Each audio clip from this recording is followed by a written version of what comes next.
Sally Jensen had been back east for almost 6 weeks, during which time she had visited her family in Vermont, friends and relatives in Boston and New York, and as the last part of her trip, she was in Washington, D.C. At the moment, she was sitting in the reception room just outside the presidential office in the White House. As she waited to meet with the president, she was reading the novel A Study in Scarlet, written by the English author Arthur Conan Doyle, in which he introduced a new character, Sherlock Holmes. Sally enjoyed the intellect and deductive reasoning of the Sherlock Holmes character.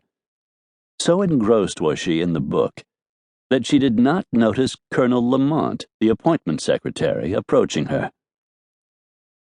"Mrs. Jensen?" Colonel Lamont said.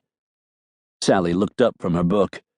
It took her a second to come out of the story and realize exactly where she was. "Yes." "The president will see you now." "Oh, thank you," Sally answered with a broad smile. Slipping a bookmark in between the pages, she stood, then followed the secretary into President Cleveland's office. The president was rather rotund, with a high forehead and a bushy mustache. He was wearing a suit, vest, and bow tie, and he was smiling as he walked around the desk with his hand extended. "Mrs. Jensen, how wonderful to see you." "The pleasure is all mine, Mr. President," Sally replied. President Cleveland pointed to a sitting area over to the side. "Please, won't you have a seat, and tell me all about your wonderful West?" "As you say, Mr. President, it is wonderful. You really should take a trip out there sometime." "I agree. I must do that. And your husband, Smoke? He is doing well?" "He is doing very well, thank you. Right now, he and the others are involved in the spring roundup." "The spring roundup," President Cleveland said. "What exciting images those words evoke." The president glanced toward the door to make certain no one could overhear him. "Please don't tease me about it, but from time to time, I read novels of the West. I find them a wonderful escape from the tedium of reports, analysis, bills, etc., etc., etc., ad nauseum." Sally laughed. "And how is your family?" "They are doing well, thank you. It was my family who insisted that I call upon you before I return home," Sally said. "And rightly so," President Cleveland replied. "When I was governor of the state of New York, I vetoed the bill that would have reduced the fare to 5 cents on the elevated trains in New York.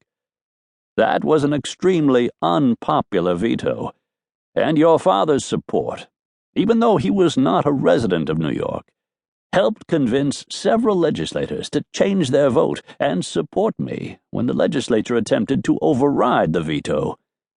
Had I lost that veto, I believe my political career would have been finished.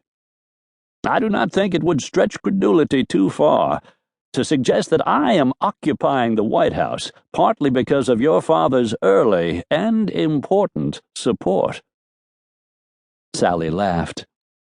"It wasn't all altruistic on my father's part, you understand, Mr. President. He had loaned Jay Gould the money to buy the railroad. He was merely looking out for his investment." "Oh," President Cleveland said, clutching his heart with both hands and laughing. "And here I was certain your father's support was because he thought me to be a brilliant politician and servant of the people." Sally and the president visited for a while longer.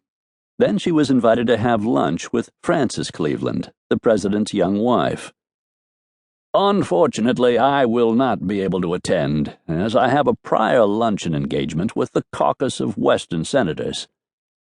"Well, if they are from the West, then by all means you should not break the appointment," Sally suggested.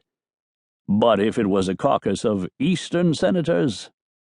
"Then I would fully expect you to join us," Sally said.